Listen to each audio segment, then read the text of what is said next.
bunch of burgers. Okay, all right. You can eat Pikachu. Don't you think Pikachu will be so upset if you eat Pikachu? Teaching young children is fun, but of course it comes with its own set of challenges.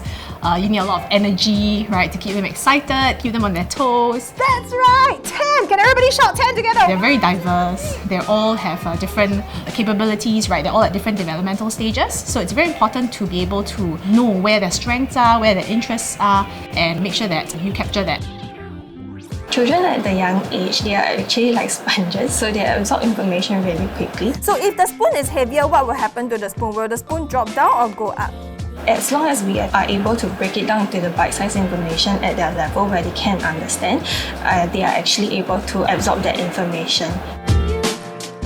When I checked on his curriculum in his own school, I realized that the syllabus is very difficult. When he came back with all the spellings and all the things I was practically like, can he even do that?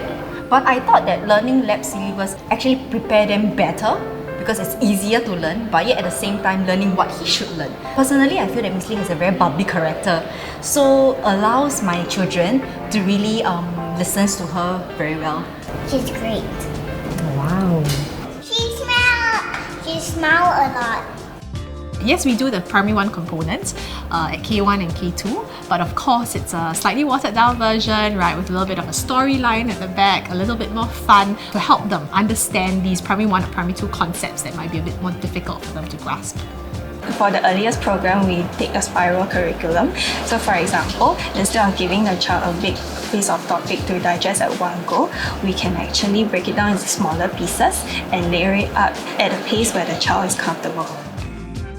When it comes to what kids love and have fun in, I think it's very important for them to be able to see what we're learning. So sometimes we're talking about something that's happening in another country. But in Japan, alright, they have a special type of wrestling called sumo wrestling. It's very important to be able to bring that into the classroom for them to be able to visualize, and sometimes even having these tangible items, right? Having that item in the class actually helps.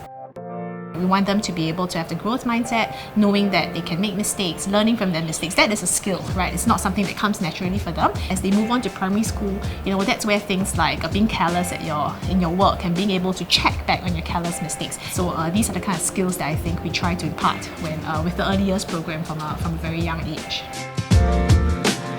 4 years ago, when she first came into my K1 class, she was a petite little girl.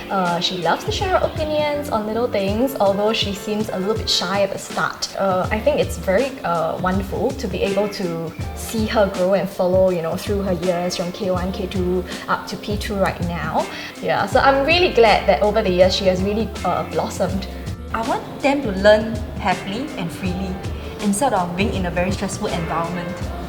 They always come home or come out from Learning Lab very happy, very excitedly telling me what they have learned in classes.